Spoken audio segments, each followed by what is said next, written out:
Ngày hôm nay mỏi riêng. Chạy đây. Tôi làm hai cho lấy.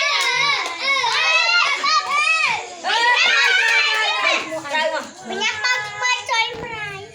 Đôi mày mình nhắc bao nhiêu mai mày. Anh đâu Anh đem đâu mày hao vậy?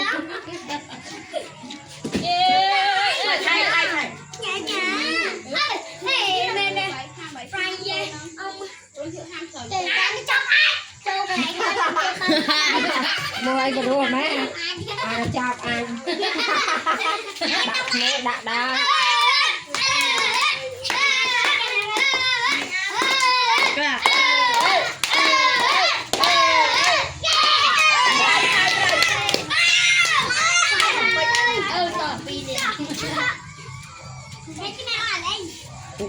cái thôi tay đi lên tay chủ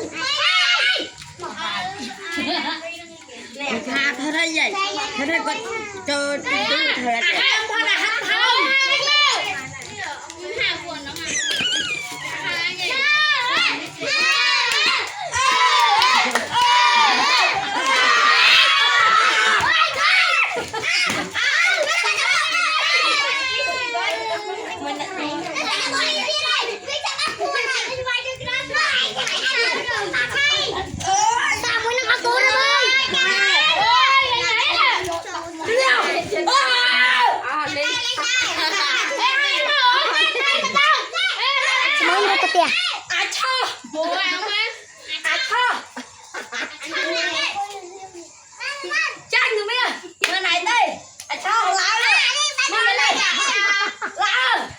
bên này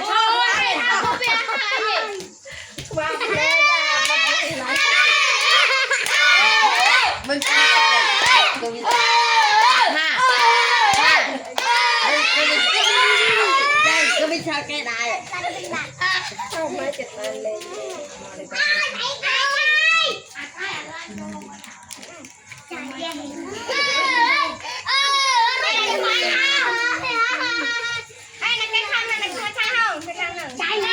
đã mình ba lan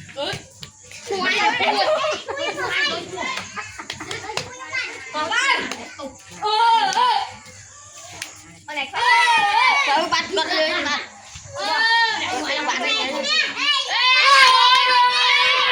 làm cho cao một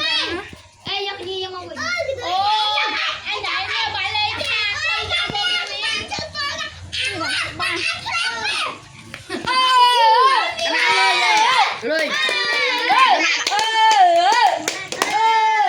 trái cả tay để khao cả tay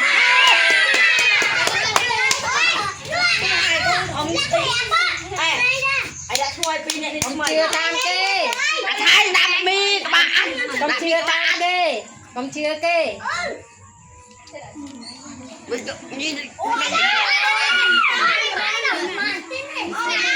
đây đá con chưa kê con khăn lơ luôn dương luôn ai chưa lấy đã chết đấy luôn ai nhặt chưa kê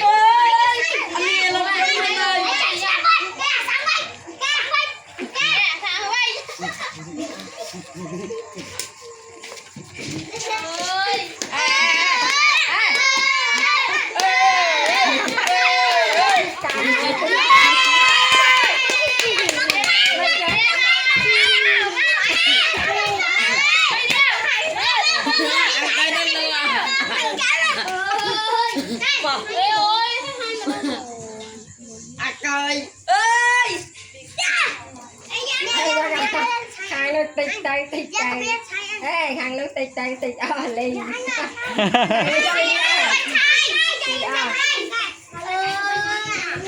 giờ gặp đại mua thoáng thoáng vậy